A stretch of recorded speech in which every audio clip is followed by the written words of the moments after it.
Let me see it away. if I can. I'll do it this way, just in case. How do I resize you?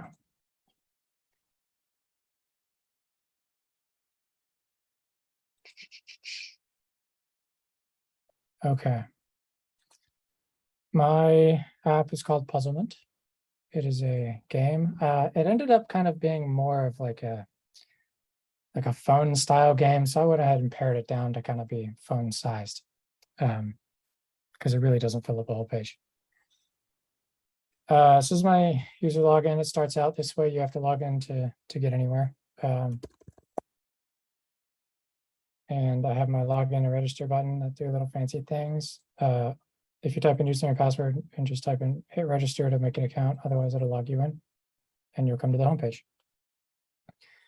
And I have 3 different games that users can play. Naughty Questions is a riddle game. Untangle is like a picture slider, and then the Unveil is kind of like 8 puzzle. And then I have a nav bar up here. On the top right, I have a account link. The puzzlement in the middle takes you home, menu, and a question mark. So the menu consists of home, links to the games, a leaderboard, which is a work in progress, and then you can log out from here as well. And then the question mark is a pop down that gives you FAQ information about the game. Why do I have to log in? And it says users progress is saved in order to populate leaderboard content. So each user has to log in with a unique username. And then it has information on how to play the games. So I explain how to solve the games. Riddle solving game with over 400 puzzles. Each has a 1-word answer. You have to use one of the 14, you have to use letters among the 14 at the bottom to do that. And it explains it for all of them. And every puzzle is solvable. So I made sure that there were checks to make sure that I didn't give the user an unsolvable puzzle when I created them. What do the account last, I suppose? So if you jump into Naughty Questions, you end up with this. You get a riddle, and you're given letters at the bottom to choose from. And you choose from these letters to solve the riddle. You can see that the riddle is 7 digits long. I'll go ahead and reset save data so I can start from the beginning. What kind of dog keeps the best time? And you kind of have a word scramble. So you can shuffle the letters, or you can add letters, or you can shuffle them once you've done that to try to find out what you need. You can remove a letter and it'll go back to where it came from. And the next one will fill in, oops, that's a hidden button. We'll fill in the spot. So the answer to this is watchdog.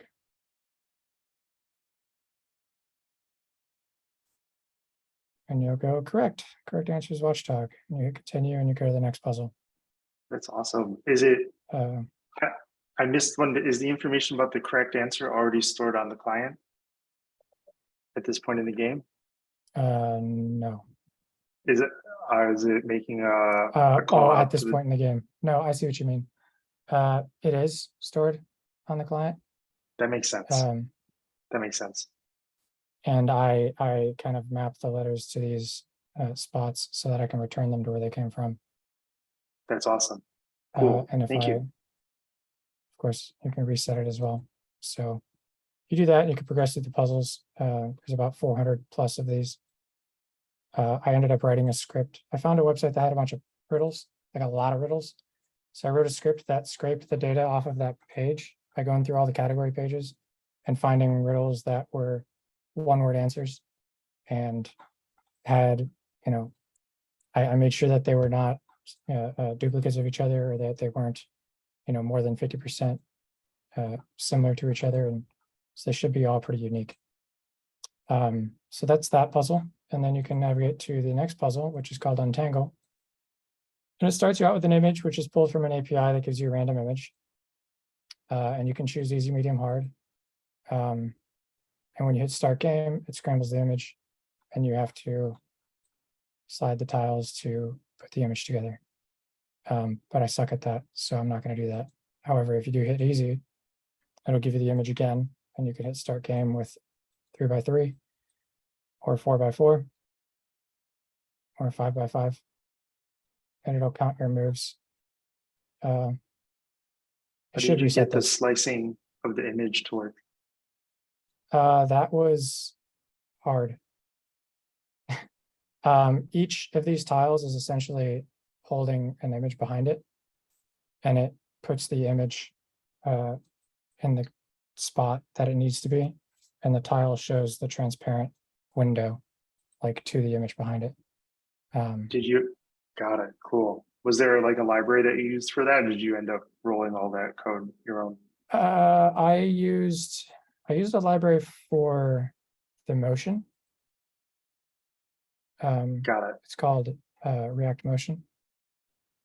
Cool. Awesome. And then I have yeah, it's a great feature. a shuffle button to shuffle them. Or you can hit new game to start a new puzzle. And then I have a little hidden button down here to solve it, because I'm not going to do that with you. So when you solve it, oh, hold on, start game, then solve. Congratulations, this is your picture. And then you hit continue. And it takes you to the next picture. And each time it saves the image, it saves the difficulty you completed it on and how many moves it took to the database to keep a record of completions. Same with which riddles you've completed. And then the last game is called Unveil. Same kind of style, easy, medium, hard. And this is one where you have to uncover the image by toggling the tiles until you can expose the whole image. So when you complete that, this is the same way for easy, medium, hard, just larger and smaller squares. I just made them percentages of the picture so it would scale. And then when you complete it, congratulations, shows the whole picture. You can hit continue and go to the next one. So with this one, it unveils like a plus sign worth of tiles, and then if it overlaps, it closes them. Yeah, it toggles the tile you click and adjacent tiles to the left and right and top and bottom. So anything that was, so it just toggles the adjacent ones. Nice. And the goal is to uncover the whole picture. So there's that game.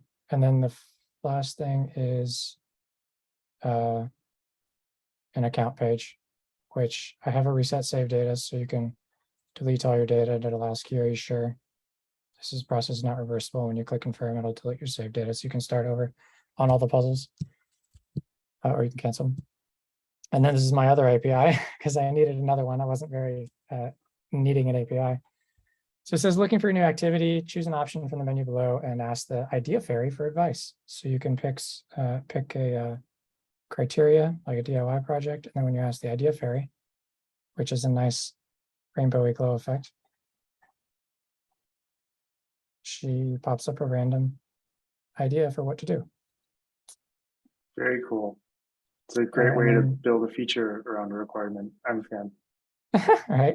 So I have a leaderboard. I didn't finish this, but the idea was all of the completions for users, the difficulty they completed on, how many moves it took, and then you'd be able to see the image.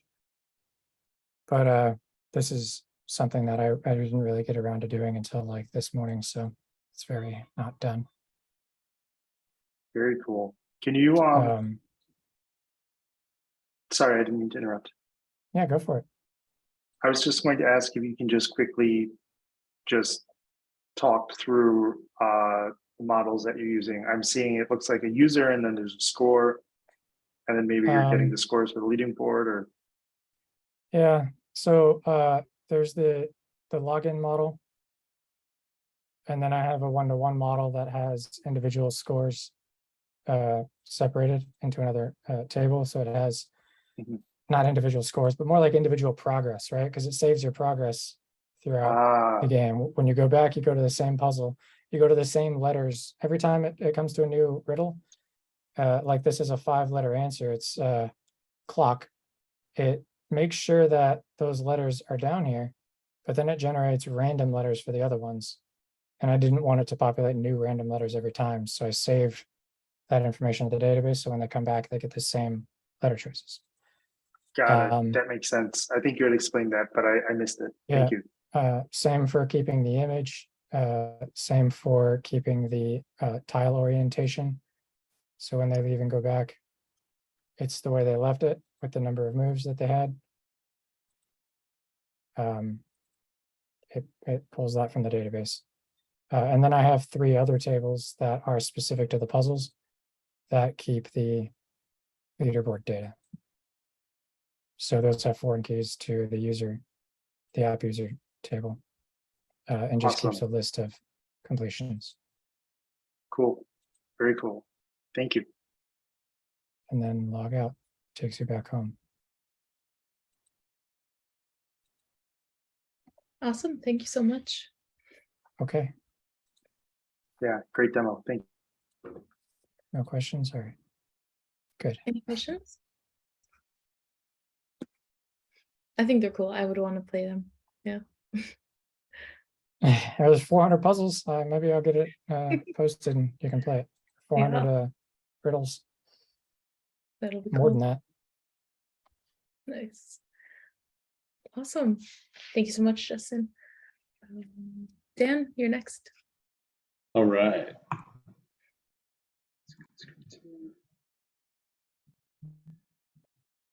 Okay, everyone. All right, can you all see my screen?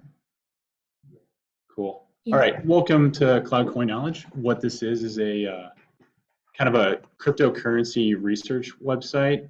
Now, I recently reached my character text-to-speech limit, so you all will not get a live demo, but I have some audio saved, so you can kind of hear the finished product. So there's 2 kinds of models for this app. There's the user model, and then there's the submission model, right? So the submission model is a file type, so like it takes text files or PDFs, and then it will connect to the Google Cloud Storage API, then the Google Vision API, and then finally the Google AI text-to-speech API, and it'll generate like an audio file from there. And the kind of inspiration for this was that I looked all over the internet like about a year ago trying to find audio files for cryptocurrency white papers, and they just didn't exist. So this is that solution. So Cool. I'll try to take you as far through the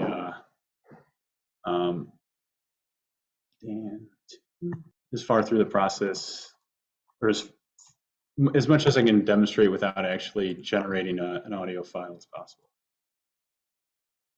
Right. So I'm gonna log in.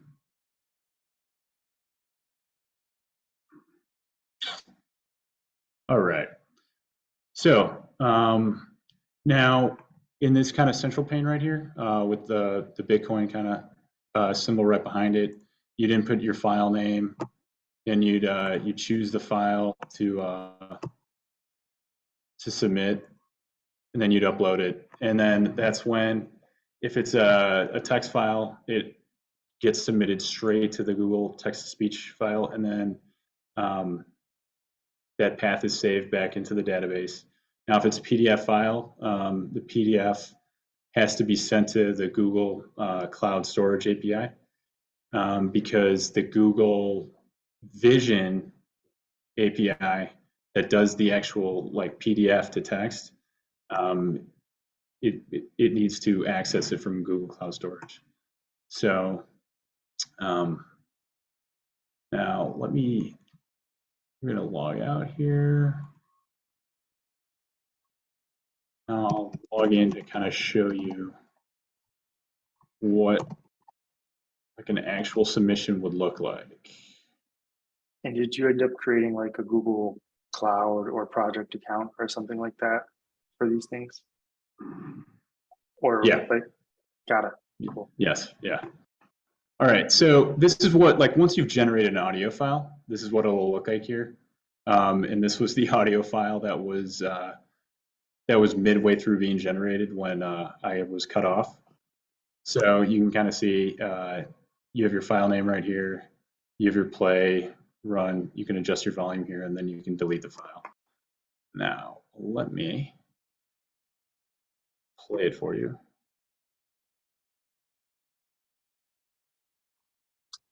You may need to unshare and then reshare with like share audio checked as a Zoom option.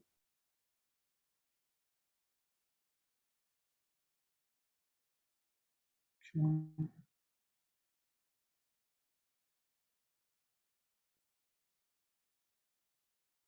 come on. Why are you doing this to me now?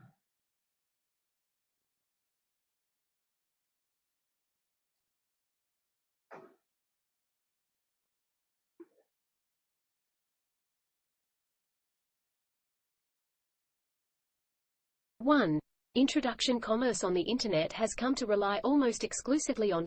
We're all able to hear that? Cool. Yes.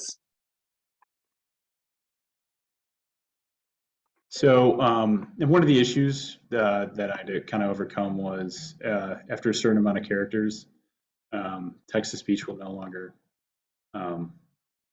you only get a certain amount of characters per file. So I had to do some audio concatenation and use a couple different third-party libraries to try to get that to work. So that was an interesting That's awesome. bug to fix. That is cool. Making a bunch of little clips and stringing them together. Yeah, it was that was fun. And now, so kind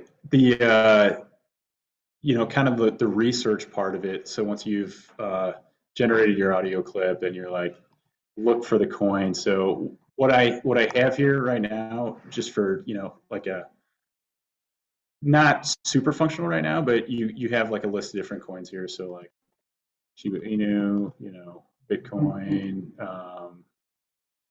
Ethereum, right? So you can kind of track that data. Now, the next release of this application, the user will be able to go to an actual web, like an actual coin page with the data rendered, and they'll be able to save their save the different coins that they're looking at, and also save like the metrics, the date ranges, and whatnot. So, yeah, that is Cloud Coin Knowledge. That's so cool. That's awesome. Was there a reason why they have like the limit? Is it like a paid thing that you have to pay if you want to do? Yeah. Figured. Yeah. That's awesome. What are your models here? So you have your user. So the user, and then the other model is the your submissions. So it's going to be the file name, your text file, whether that's a PDF or an actual text file, and then your audio file, and then the user is the foreign key on that model, so it keeps track. Awesome. Very Thank you so much. This is very, very cool. Yeah. Yeah. And just to walk through to make sure I'm understanding the flow, if I upload a text file, that gets sent to the Django server, which then sends it to the Google text-to-speech API. But you have to maybe chunk it up on the way in or chunk it up on the way back because of the API's limitations. And then you get back a bunch of audio files, chunks of the whole paper back to your Django server, and then you're using a third-party tool server side to string those back together into one audio file, and then that's what gets saved to your database. Yeah, so it's chunk it up on the way up, and then it goes to the text-to-speech as an array, and then after those chunks come back from the text-to-speech, they're put into like an array of where it's the audio passed to those different chunks in an array, and then you put it through another function from another library, and then that puts the different audio clips back together again. That's awesome. Thank you. And that's a great feature that you also got it working, where you can upload a PDF and do that OCR, optical character recognition, on it, and then send that over. Yeah, great. That's very cool. Especially that, where you have to interact with multiple APIs to get one thing done. That's always tricky. So cool. Thank you. Awesome. Any other questions before we move on? No. Thank you for your presentation. Hunter, you're next.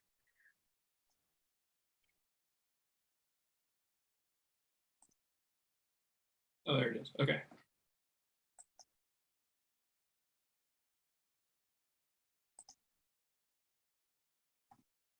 All right. Can y'all see my screen? Yes. Yeah. Yes.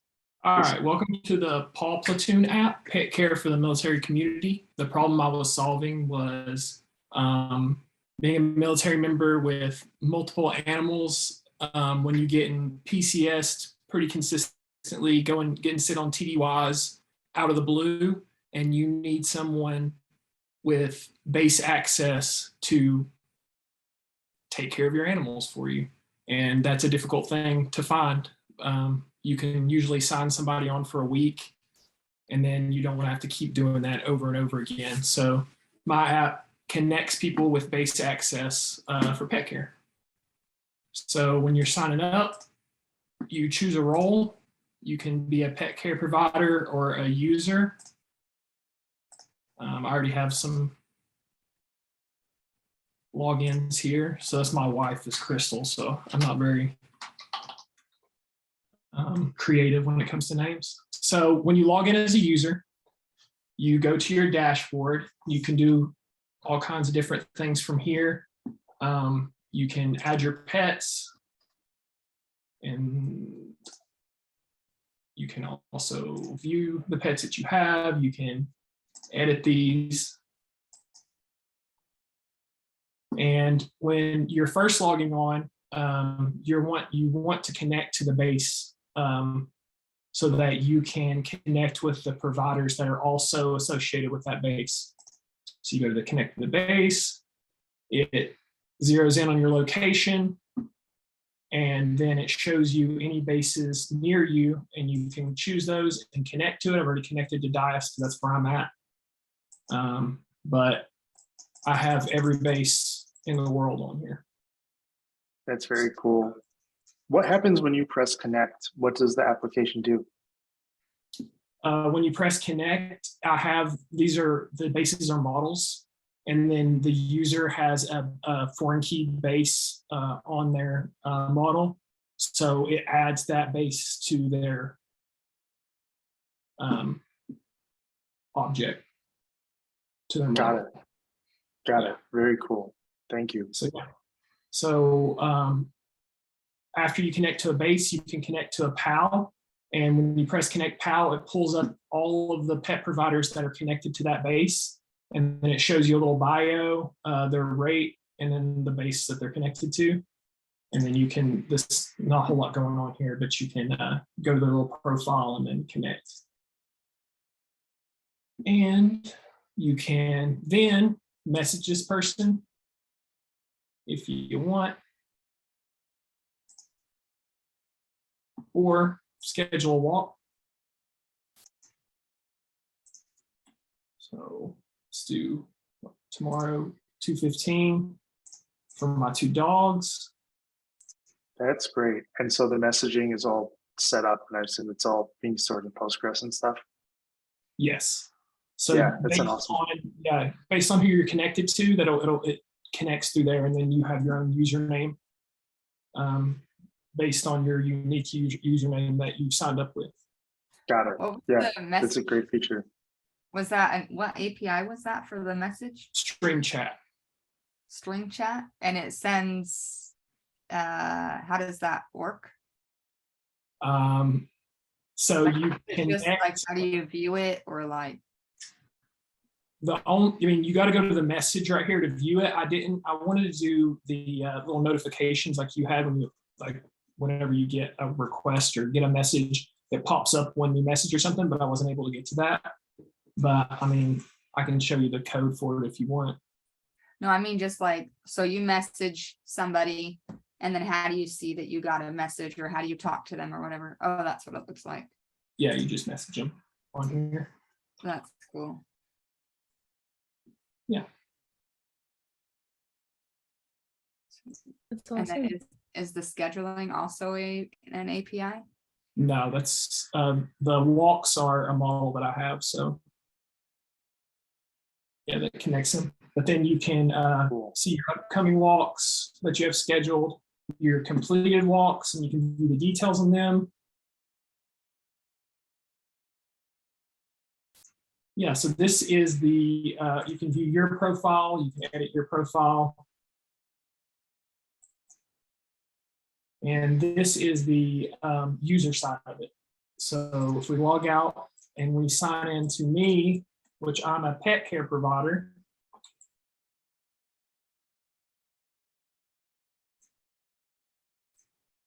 then you have your connections, which are the users that have connected to you. And this is the other side of that. So now I'm on the other side. Messaging back. You can, the same with the Connect Base, and then I have the weather for the walk up here, and that's the Open Weather API. And then you can begin a walk. So when you begin the walk, it starts the timer. You can pause it, and then whenever you're done with the walk, you press end walk. It's going to pop up a form here with the time already filled out, and you put the notes in from the walk and then the link that you walked that day. And then you send it, it's going to show up on the user's dashboard where they can view the details of that. But if you accidentally did this, you can press begin walk again and it'll just continue.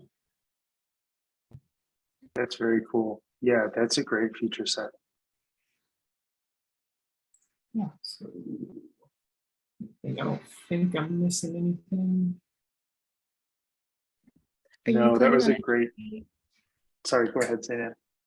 No, I was gonna say, are you planning on actually reaching out to like people on bases and getting real data connected to this?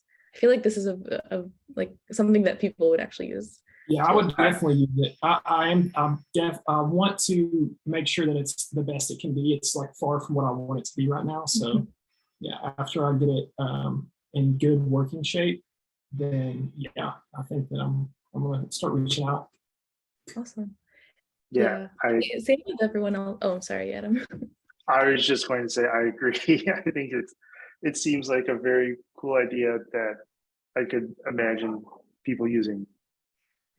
Yeah, I was gonna say the same with everyone else's projects who have presented so far. Like, you should definitely keep going at it and improving your projects, because they're all things that I would love to use myself, and I imagine there's a lot of people who would like to use them too. Awesome. Yeah, Thank totally. you. Does anybody have any questions? You need to see any code?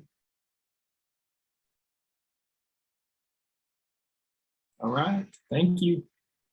Awesome, thank you, Hunter. Thank you. Great demo. Up next is Angel. All right, 1 second. All right, hello everybody. Can you guys hear me? Yes, we can.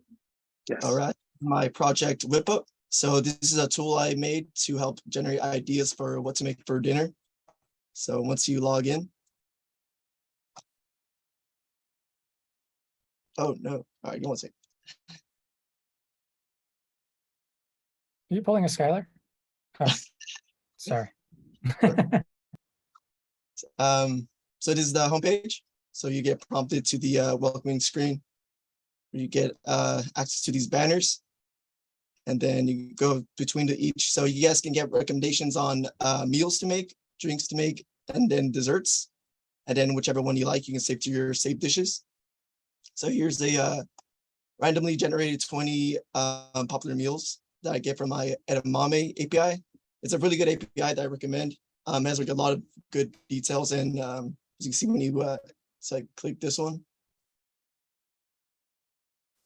I think my internet's running slow, but here you go to the details page, and then here you can see the ingredients that you need for the recipe, and then is also included a link to the instructions that'll take you to a little more in-depth details of the recipe. If you like it, you can save it to your saved dishes. There you go. That's what you know. Then you can go through the, you can also search something specific. So if you want like pizza, well, a bunch of options for whatever you input. Pizza casserole. You can save it. There's also cocktails, and for alcoholic and non-alcoholic drinks. So like whiskey mac, same thing, ingredients, and then the instructions on how to make it. You save that. And then if you want something sweeter, you can get dessert. Here's this stuff. This looks pretty good. Chocolate cherry trifle, same thing. All the ingredients that you'll need for it, instructions. You can save it. And then you can access all your saved dishes right here. It presents it to you. So I did want to build upon this, maybe add like the functionality to be able to add your own recipes, as well as to maybe even tweak the recipes that you get generated. My models I used was the user models, and then these saved dishes. So besides that, that's kind of the general gist of my project. You guys have any questions or want to look at anything? You mentioned the edamame API. Which one was the second one? Oh, that's my the cocktails DB. Cocktail. Yeah.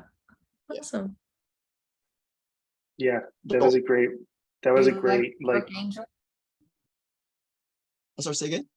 I said, do you like to cook? I do, yeah. So I thought this was pretty neat, and then I was running out of ideas and just start googling things. That's this will help me zero down on like my options. Don, you have a question? Does it pull up the same recipes every time you click whip up, or is it random? Like if you type pizza, is it going to be the same 20 pizza recipes? No, it's all randomized.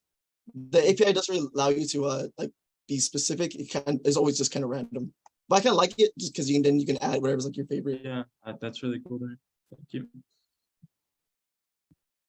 Yeah, I love how visual this is, and just like the layout that you have with the cards and the grid. Like just looking at all the images of like the food and the drinks is a lot of fun, to be honest. Yeah, thank you. Yeah, I was able to really experiment with CSS on this. I was trying to use a lot of React, but if you're trying to like be more like detail oriented, like React kind of like Raphael said, like React kind of generates a very cut and paste kind of scheme. But if you want like a little more details, then you kind of really have to get like deep in there. So I was able to experiment around with it. nice. That's awesome. That's Cool. awesome. Yeah, yeah, and great kind of both demo and also like description of like the features as a product. Right on. All right, thanks guys. Thanks, Angel. Thank you. Awesome. Danielle, you're next.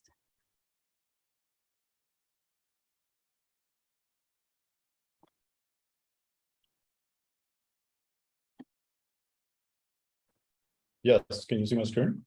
Yes, we can. All right, so this is my project, is Guild Manager. I gotta say that my project is a little bit incomplete because I put too much focus on the APIs and I left a little bit on the end of the usability. But it was intended to be a guild manager, since in MMORPGs you have the problem that some guilds are bigger than games. You usually have to maintain information about games and characters within different games, and same users being in different games with different limits and everything. So I can, well, I can sign up, and but I have an account. So I can log in and I get a dashboard, and I'm using here my the GameSpot API to get the latest news about this game. So right now I have everything hard-coded into being World of Warcraft only, like this one game, because that was my biggest problem, is that every game has different APIs, and some of them you can use it for different games, but some of them not. And this was one that you should be able to get information about different games, but the search is very irregular. So I get the latest news from the GameSpot API of World of Warcraft here. I can create my character, and I can pick like a faction, what spec am I playing, server, and my guild. And this is where I'm lacking a little bit of the usability, is that I can create my character, and then wait, where am I not getting the character?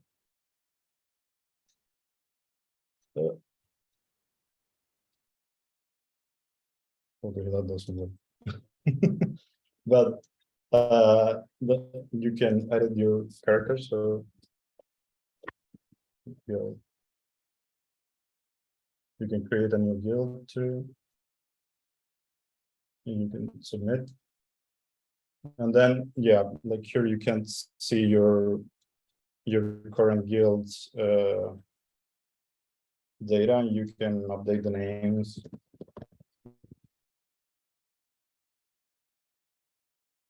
Go back to dashboard, and you can see that. And the other API that I had that was the most troublesome, and that it's the Blizzard's API, which happened to be down today. It was up like a couple hours ago, which now I'm using to get PvP leaderboard that's in real time. So yeah, this I wanna like use it more. I wanna use it for things that you can get different to your server and stuff. And the other thing that I left untouched that I want to work on is the actual part of the management, right? Like where the guild can add users and everything. Right now it's hard coded, you just add your guild here. But at some point I want to be able to like actually accept invites and send invitations to different guilds. Nice, this is awesome. Can you just quickly walk through some of the data models that you have? I saw a couple, I know there's a couple with like user and maybe guild. Yeah, so I had to put this information like the types, but I have just game, guild, and character models. Nice. It's just a bunch of many things like. Nice, that's awesome. Thank you, Danielle.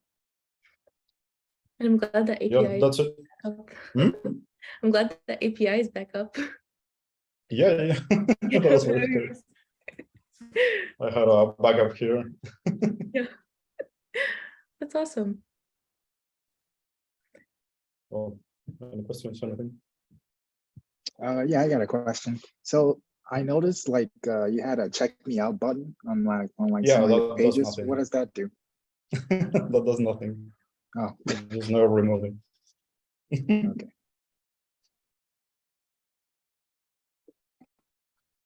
Awesome. Anything else?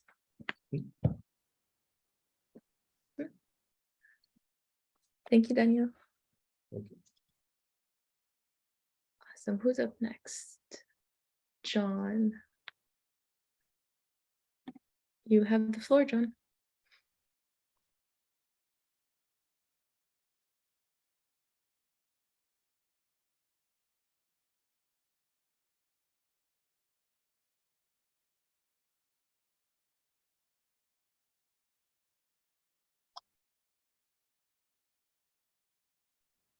There. Can you see my my screen? Yes, I can. Yeah. Sorry, I was totally. muted. Okay, so this is my site called Bird Confirm. That's a working title. I could I'll take any suggestions for a change in title. My first idea was, well, let me give you a little background. I studied raptor biology, got my master's degree in that, and I've always been interested in raptors, and then because of that, birds in general. So I'm not quite a birder, but I do notice them. So wherever I go around the world, I'm always interested in what kind of birds I'm seeing.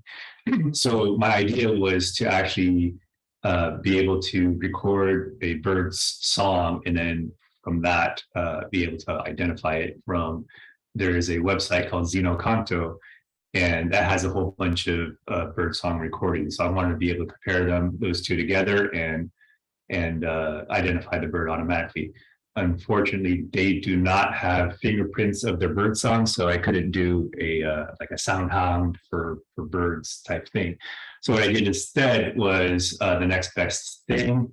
And so if you see a bird and you have an idea what it is, for example, you see a sparrow, and sparrow is a very generic name for a type of bird.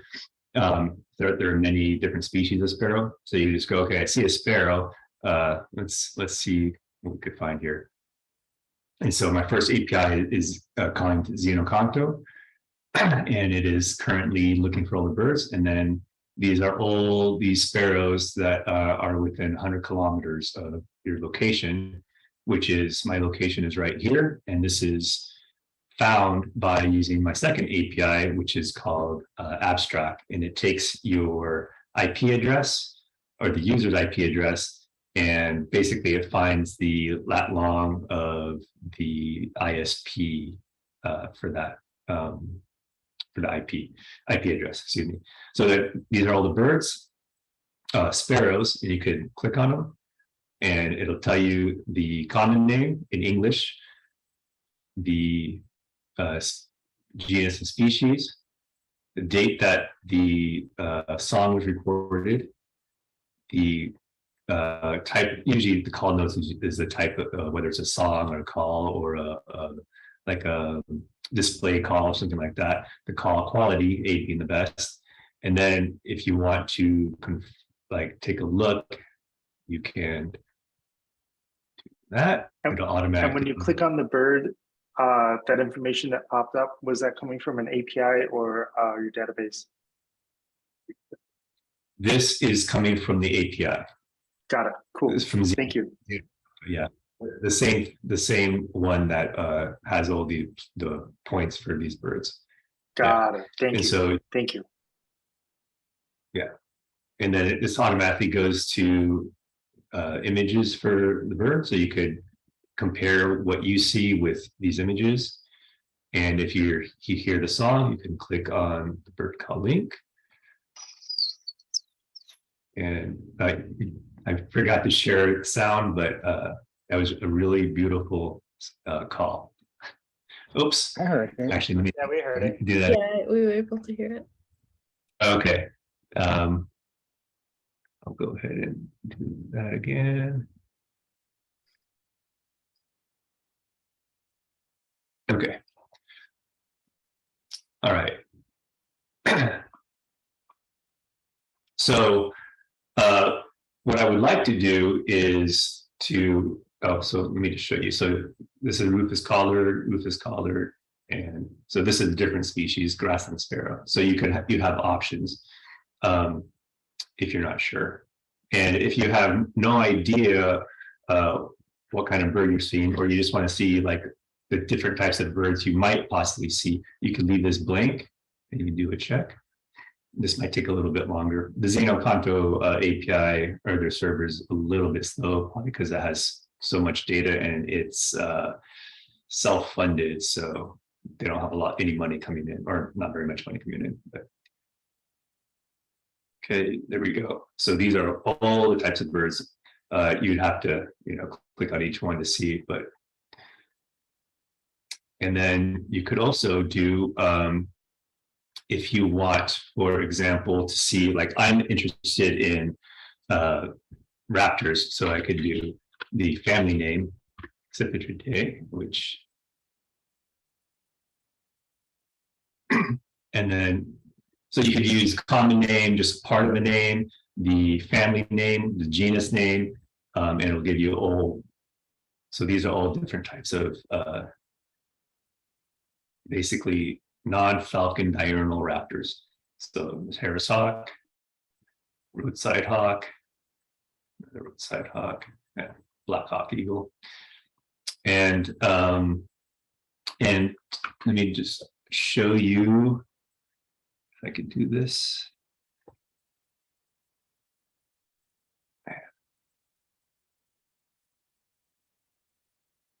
Okay, so I'm going to, right now, I'm actually kind of faking my IP address because since I'm running local server, I don't actually have an IP and won't have a that long. So I'm just changing it to another one that's actually, I'm going to change it to the WeWork IP address. And refresh. And there we are in Chicago. And I found out a few days ago that a better way to do this is to actually, the browsers themselves have a geolocation that is more accurate. And I think it uses Wi-Fi routers to determine. So that's what this is right here. I'm going to implement this later. I'm going to have this be the first type of check. And what happens, you'll have a little pop down coming out here. You've probably seen this before. It says, this website wants to know your location, and you could allow or block. So if you allow it, it'll use that. If you don't, it'll go to the second method, which will be using abstract to find the ISP's location. And then just one more thing to show off here. That's awesome. Okay. Of course, you can, I forgot to do this. So let me go.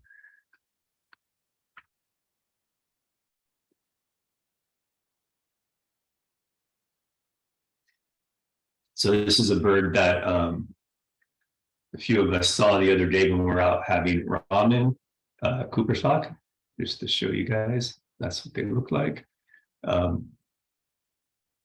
They're pretty cool looking. As they get older, they get their eyes go from yellow to a very dark red, and they look really mean.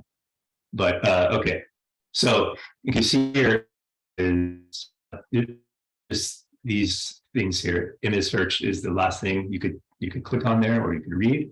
But if you log in,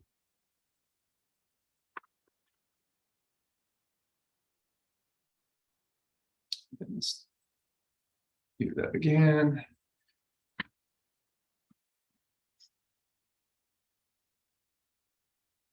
Now you can, after you are sure that that's the bird you saw, you can confirm the bird.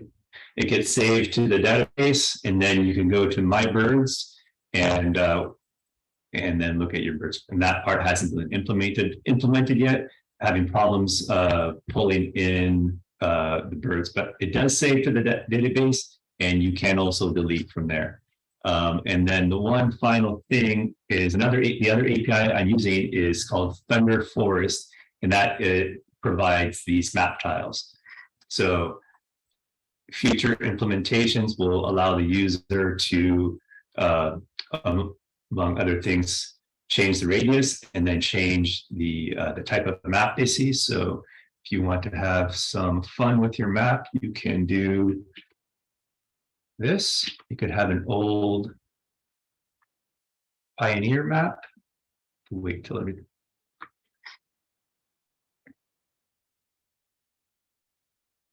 So, or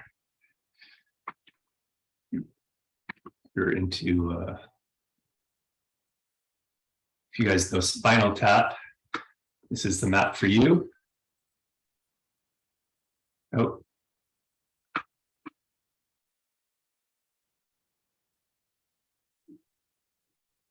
What's the Spinal Tap connection?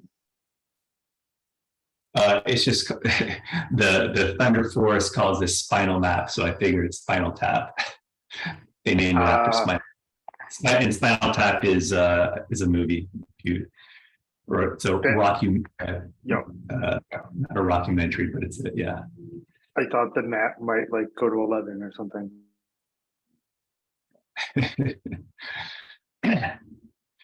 I think that is it. Caleb, you have a question? Yeah, just out of curiosity, your search function, did you have to write any extra like code to be able to accept like, partial words and stuff like that? Or is that all handled by the API? Yeah, I'd like to say that I did all that using AI methods, but no, it's all handled by the API. I just have to change, adjust the endpoint, basically my search string, and then it will do all the rest for me. So I could do it without having a radius around the user, just look everywhere in the world. Yeah. The API is actually pretty good. It's just slow. Okay, cool. Thanks. Yeah. right. Did you have to log in to do this or no? What's that? Did you have to log in to do any of this, or is the login functionality? This is usable without having to sign up. It's just that if you want to save your birds, then you have to sign up. That's the only difference between a non-registered user and a registered user. Okay, cool. And is the functionality working, or is it still in progress for the login? What? Oh yeah. So I could.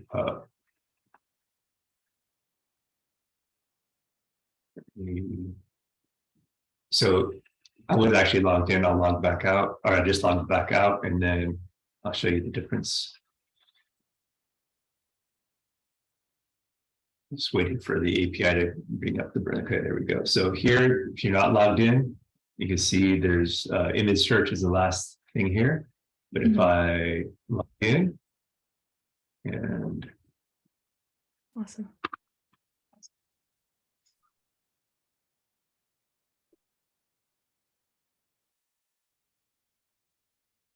fresh, there we go.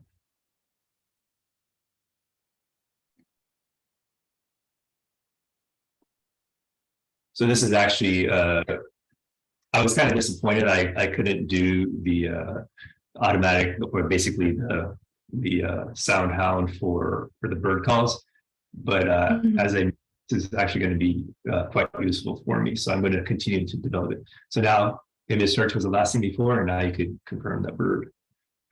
Awesome. Yeah. Super cool. Thank you. It's Yeah, thank you, John. Oh, I think Nathan had a question. Yeah. oh Yeah, go hey, ahead. John. So just curious, did you end up using Leaflet for this? Oh yeah, I use Leaflet.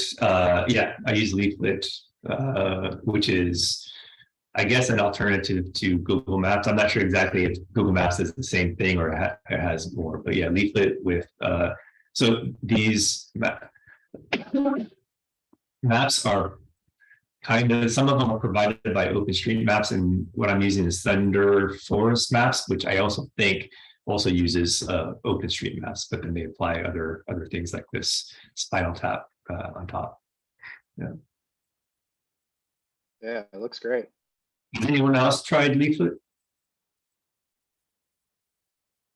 No, okay. It was a little bit difficult trying to work with that, but there is a React Leaflet library that helps, but the documentation is pretty bad for that. So it's kind of a, yeah, sometimes I thought maybe just using the raw Leaflet would have been easier, but yeah, that's it. Any other questions? Just go ahead and ask. I can't see your hands or people raising hands or anything.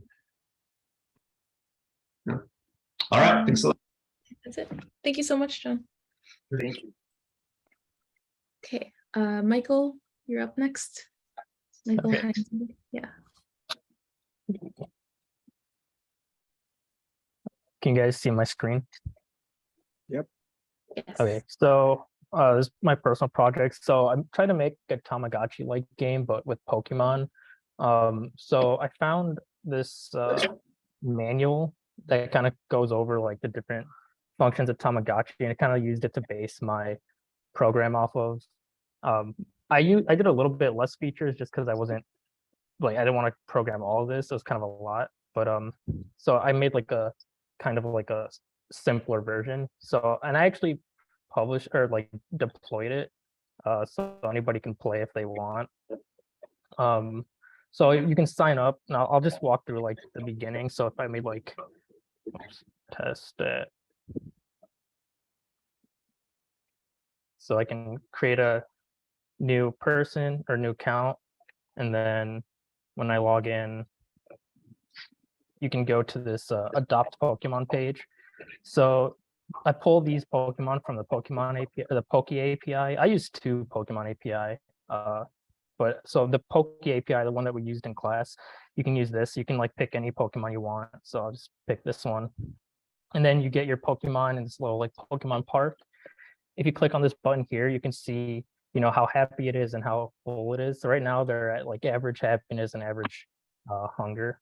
So I noticed that it's my Pokemon's hungry. So I'm gonna go feed my Pokemon. So Pharaoh was fed. And if you look at the stars, now Pharaoh's like 4.5 stars out of 5.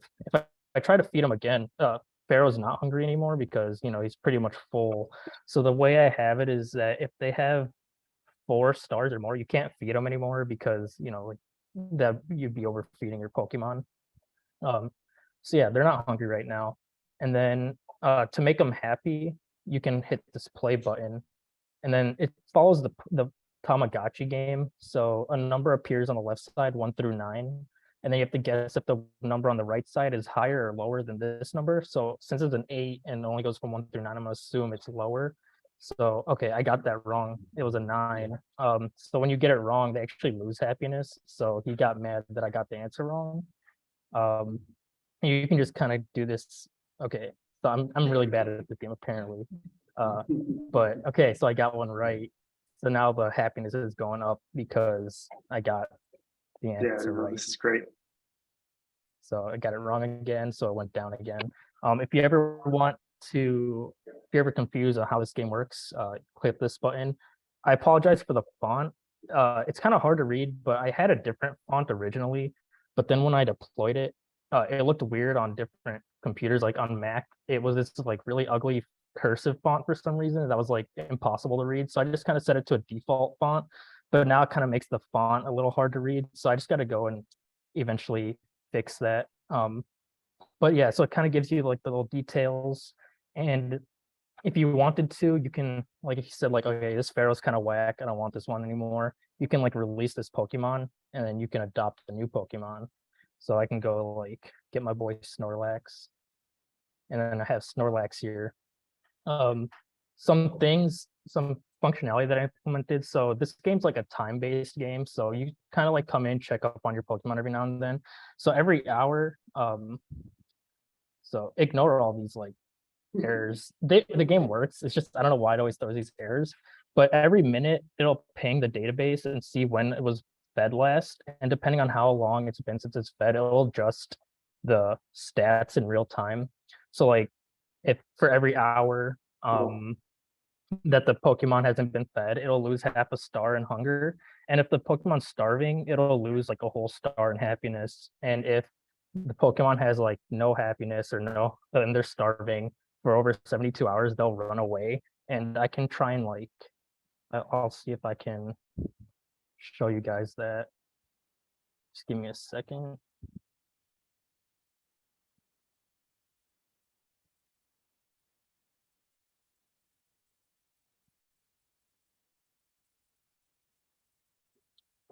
Gotta figure out what Pokemon number this is. This is very cool. As long as we're here, you actually just want to show us all the different tables real quick? Yeah, so I just have like Pokemon Trainer and a Pokemon like the Pokemon. Actually, I think it'd be easier if I did this. So for the trainers, I had was test at test. So test at test was 32.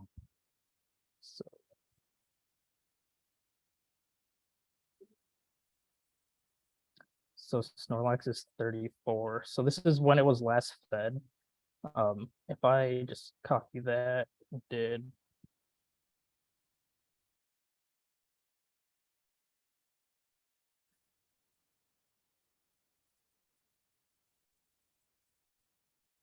second. So I'm gonna set this to like a year ago or something.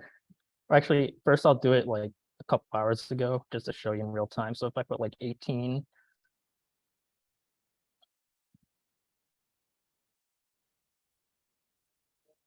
so now it should go down. It'll take a minute, but it should reflect when it calls the database again. But I guess just to like do it real quick. Cool. It's a great homepage, man. Thanks. Yeah, so see, it's been 2 hours since it was last fed, so I lost a whole star because every hour loses half a star. And then if I Nice. was to do this again, but then I like, let's say I went like, it's been over a week since I last fed this Pokemon. The next time I log in,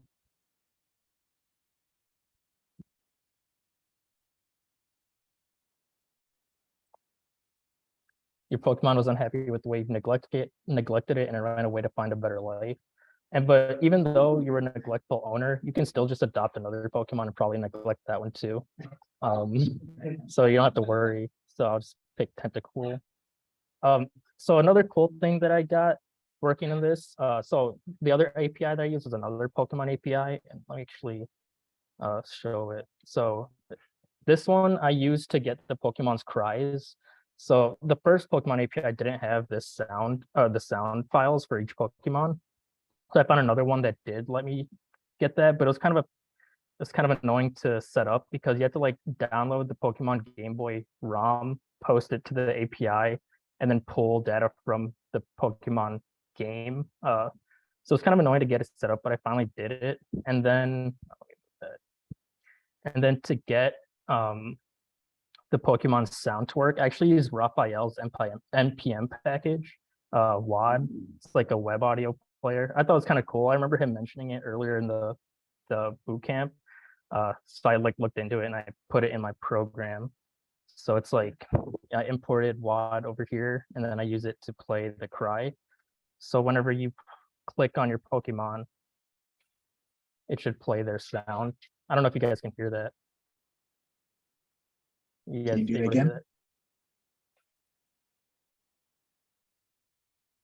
It's working, trust me. I can hear it. I don't know how to share it on Zoom. But yeah, so that's pretty much my app. That's so cool. Thank you. Yeah, that's great, man. Thank you. Great demo. No problem. Any questions?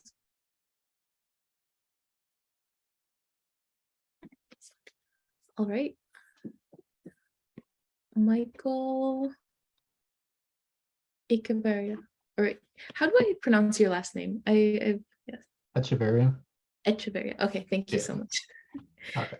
You guys can hear me? Yes, I can. Okay. Yes. So I wanted to make a goal of, or the goal of my application was to just kind of make a simple to-do list that like integrates the Google kind of ecosystem. But instead of trying to replace it, I just wanted to kind of implement it. So I have my login.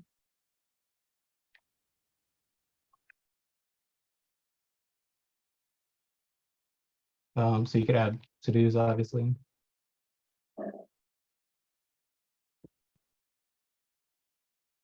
You could complete it, you could delete one, and then I wanted to be able to use the Google Calendar API to kind of create events and push them to my calendar.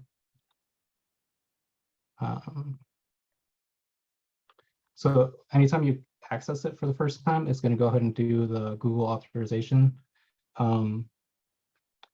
So it's because it's in a testing environment, the Google hasn't verified this app. So it's just giving a warning. You have to kind of create this consent form. So I'm going to go ahead and continue.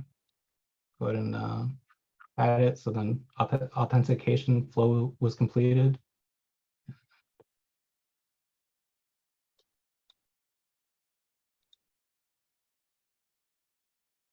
So now we have it here. Just go ahead and create an event.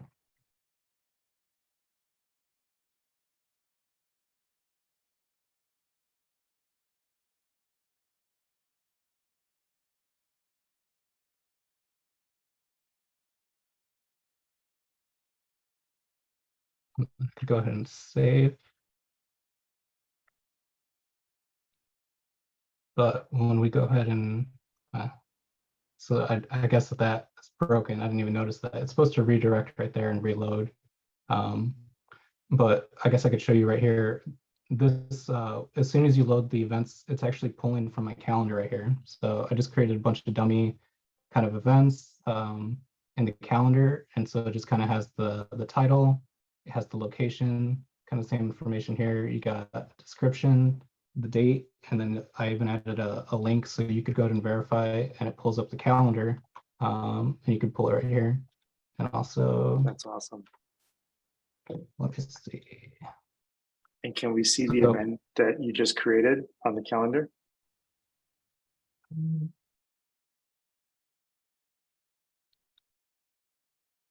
No, I wonder if that actually broke on the last one. Yeah, because this one doesn't seem to be firing now. It was working. I think when I added the cards, it might have broke that earlier, but Gotcha. yeah.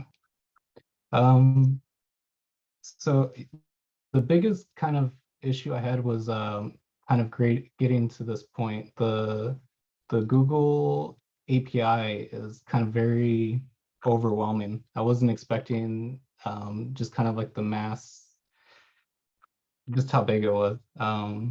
So I wanted to originally implement both the Google Docs and the Google Calendar, but it ended up being just a lot to get started. And creating that was kind of a big task.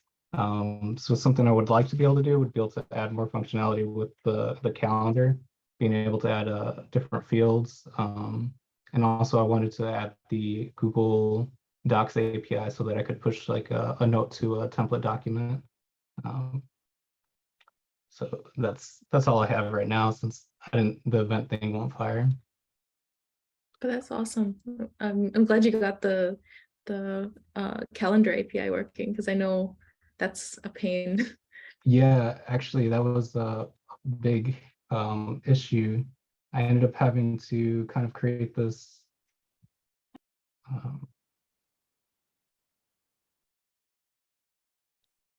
So kind of going from like the quick start that they offered, I had to kind of find a different solution because the path that it made, for some reason, I don't know if it's Django or the way that it runs, it kept not recognizing it all the way through. So it would start the service, but when it got around here, I think it ended up going and it would say that the credentials weren't found. So this one actually creates a new token file, and it creates it and it stores it here. So I ran into a couple issues during making the application. So one thing that I noticed is that the token actually times out. For some reason, the refresh doesn't work. So I'd have to go ahead and look into that. But that was very interesting. And then it kind of has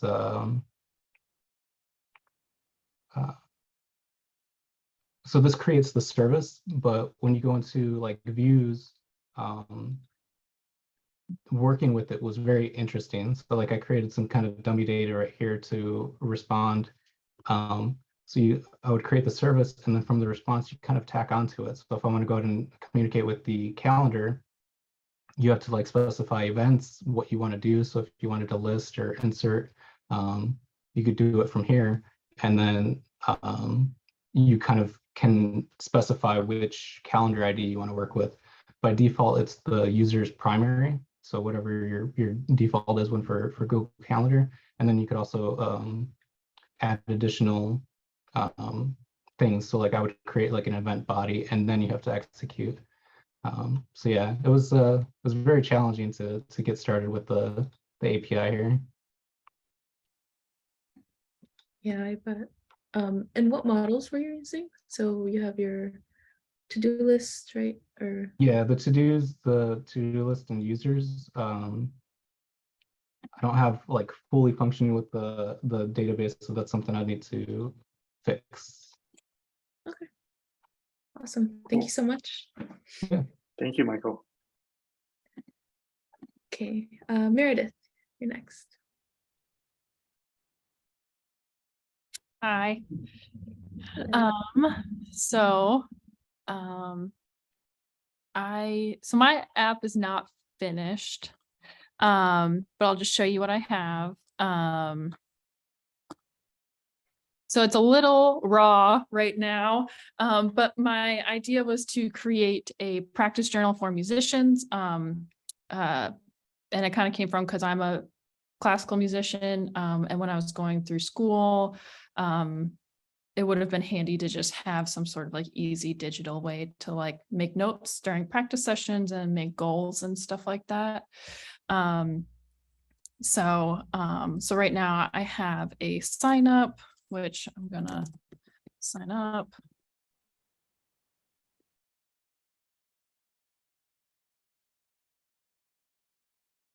Okay, and then I gotta log in.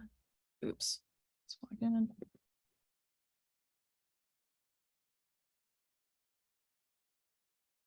Uh-oh. Let's try that again. Maybe I need to sign up again.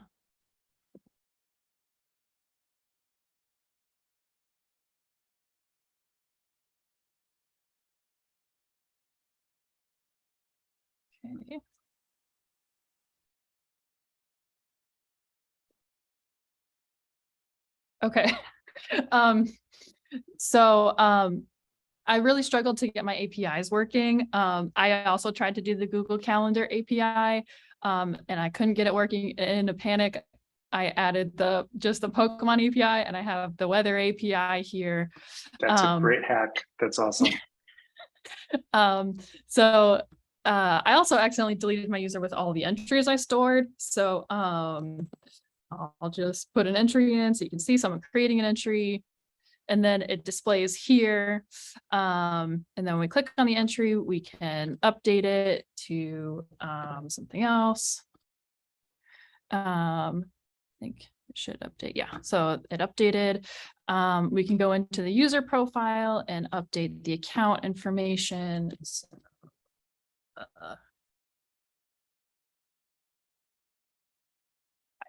okay, and then submit it. And then return to profile, and then that updated, you can log out. Cool. I can also delete my profile completely, but I'm not gonna do that right now. And that's basically it. I had hoped to also try to do the YouTube API to incorporate like reference recordings, but that didn't really work out either. So this is where I'm at. Okay, thank you. You have like a strong, like a strong basis. That the Google APIs are always tricky. Yeah, cool. Yeah, the calendar API is always a challenge. Can you just walk me through the data models again? I apologize, I missed just one bit. Yeah, so I had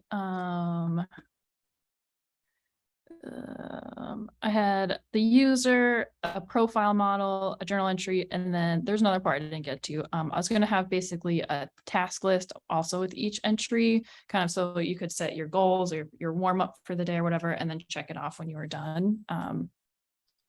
Cool. That's awesome. Yeah. Yeah, I'm going to run with this as a very quick teaching moment too, like when demoing stuff in a technical environment. If you have code that you haven't like gotten feature complete, it never hurts, like just like you did now, just to share that bit of code so that we can see it and know it's there. In a, you know, if you're demoing like for a product manager or a non-technical environment, it's not the same. Yeah, that's awesome. Thank you. Cool, thank you. Thank you, Meredith. Okay, let's take a little break. I don't know if you guys noticed on the schedule, but we're running a little behind. So yeah, we'll take a little break and then we'll come back and get through the rest of the presentations, then call it a day. Let's come back. Let's do 3:55. Yeah, let's do that. I'll see you guys soon. Is everyone